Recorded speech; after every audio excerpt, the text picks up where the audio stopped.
All right, let's finish up our look at how to organize DxO PhotoLab. And if we look to the right over here, we see at the upper right-hand corner this thing with a star on it. Now, forget for a moment that this is up here, and let's come down and look at each one of these functions. And the white balance has this little star, color accentuation, exposure compensation. They all have this little star beside them, okay? Now, this is a little bit of a shortcut about how to get your favorite controls to come up whenever you're working on an image. And there's many reasons why you don't want to rely on this specific way to do things, especially if you have more than one person using the program on a regular basis.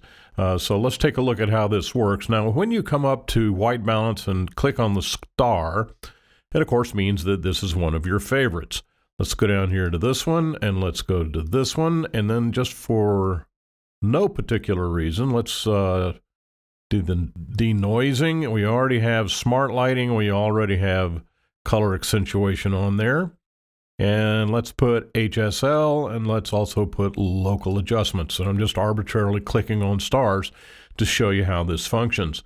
Now, once these stars are activated on each individual function, when you come up here and click on this big star up here, notice how all of the favorites are grouped at the top for easy access. And so that's what the stars mean. And of course, obviously, it's a very easy way to group everything together the way that you want it. If we click on this tab right here for color, and if we click on this tab for brightness adjustments, and then go back to this, we still come up. So we click on it, and all the favorite palettes are grouped together. That's pretty cool. Now I'm going to come down here, and I'm going to find an image that we've done some work on. And this is the one right here.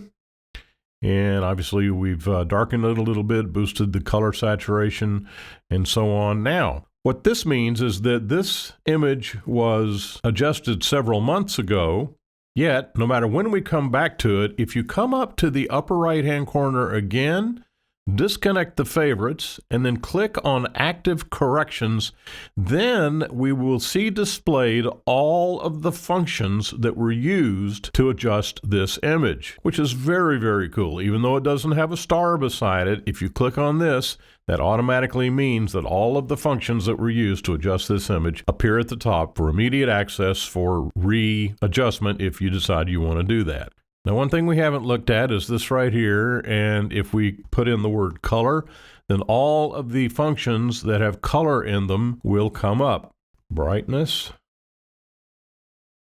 nothing specifically comes up, but if we say curve, then there's the curve dialog box. So you can search for different adjustments just by entering that search term at the very top. And so now we've finished our look at how to organize the workspace. In our next lesson, let's take a look at how this toolbar up here works. It's very, very simple, very straightforward. I don't think you'll find this the least bit confusing. So next, we'll take a look at the toolbar in DxO PhotoLab.